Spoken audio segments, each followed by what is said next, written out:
Por que Deus não pode? É fato sabido e comentado no meio evangélico e cristão que Deus é poderoso, que tudo Ele pode e que nada lhe é impossível. Entretanto, há coisas que Deus não faz, e isso provaremos no decurso desse texto. Uma das coisas que Deus não pode fazer é mentir. Veja, Deus não é homem para que minta, nem filho do homem para que se arrependa. Porventura diria ele e não o faria? Ou falaria e não o confirmaria? Número 23, 19. Filho meu, se aceitares as minhas palavras, escondes contigo meus mandamentos, para fazeres o teu ouvido atento à sabedoria, e inclinares o teu coração ao entendimento. Se clamares por conhecimento e por inteligência ao salário da tua voz, se como a prata buscares e como a tesoura escondida procurares, então entenderás o temor do Senhor e acharás o conhecimento de Deus. Porque o Senhor dá a sabedoria, da sua boca é que vem o conhecimento e o entendimento. Ele reserva a verdadeira sabedoria para os retos. Escudo é para os que caminham na sinceridade, para que guardem as veredas do juízo. Ele preservará o caminho dos seus santos. Então entenderás a justiça, o juízo, a equidade e todas as boas veredas. Provérbios capítulo 2, do verso 1 ao verso 9. O Espírito Santo fala por Paulo de mulheres carregadas de pecado que aprendem sempre, mas nunca podem chegar ao conhecimento da verdade. Veja. Sabe, porém, isto, que nos últimos dias sobrevirão tempos trabalhosos, porque haverá homens amantes de si mesmos, ou seja, homossexuais, avarentos, presunçosos, soberbos, blasfemos, desobedientes a pais e mães, ingratos, profanos, sem afeto natural, irreconciliáveis, caluniadores, incontinentes ou sensuais, cruéis, sem amor para com os bons, traidores, obstinados, orgulhosos, mais amigos dos deleites do que amigos de Deus, tendo aparência de piedade, mas negando a eficácia dela.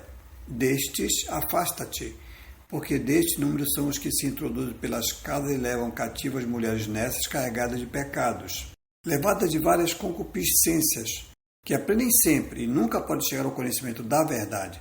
2 Timóteo 3, de 1 a 7.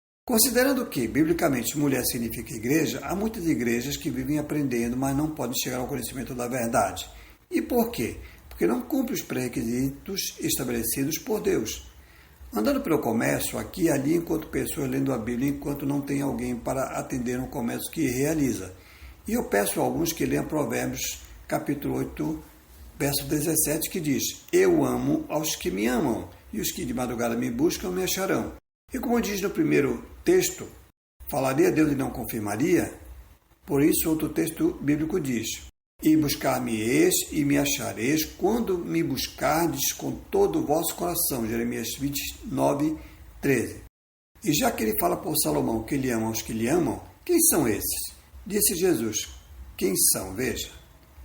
Se me amardes, guardarei os meus mandamentos. João 14, 15. Aquele que tem os meus mandamentos e os guarda, esse é o que me ama. E aquele que me ama será amado de meu Pai, e eu o amarei e me manifestarei a ele. Versículo 21. Aqui afirme que Jesus lhe ama, como também que ele ama a todos, não obstante o texto de Salomão e de Jesus não nos levará a essa conclusão.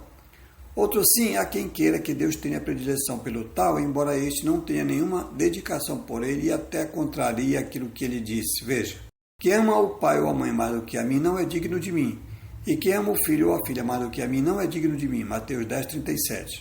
Pais há que fazem dos seus amados, como filhos e cônjuges, verdadeiros deuses e têm extremada dedicação a eles, alegando que tais são dádivas ou presentes de Deus, razão porque isso fazem.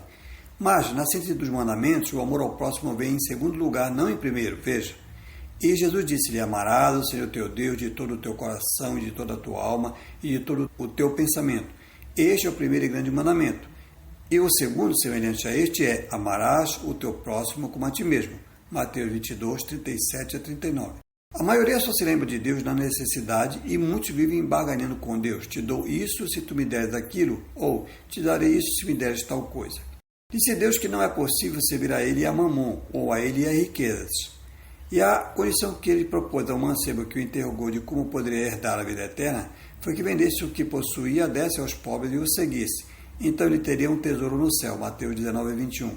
Outro texto diz que quem não renunciar a tudo quanto possui não pode ser seu discípulo. Lucas 14, 33.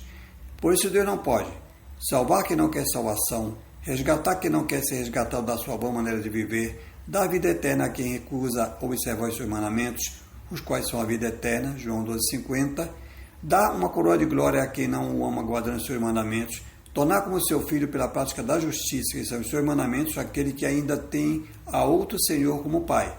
1 João 3, 7 e 10, Salmo 119, verso 172. Nem invalidar a sua palavra, a qual é a sua lei. Salmo 119, verso 160 e 142. Coopere com ele em seu próprio benefício, porque Deus pode todas as coisas boas, mas algumas dependem de nós para que a sua vontade se cumpra, já que ele não força, mas é brando para com todos, querendo que todos cheguem ao conhecimento da verdade, a sua lei, conforme Salmo 119, verso 142, que é a lei do Espírito de vida, Romanos 8, 2, a qual pode libertar da lei do pecado e da morte. Faça a sua parte. Oli Prestes, missionário, na voz de Oli Prestes.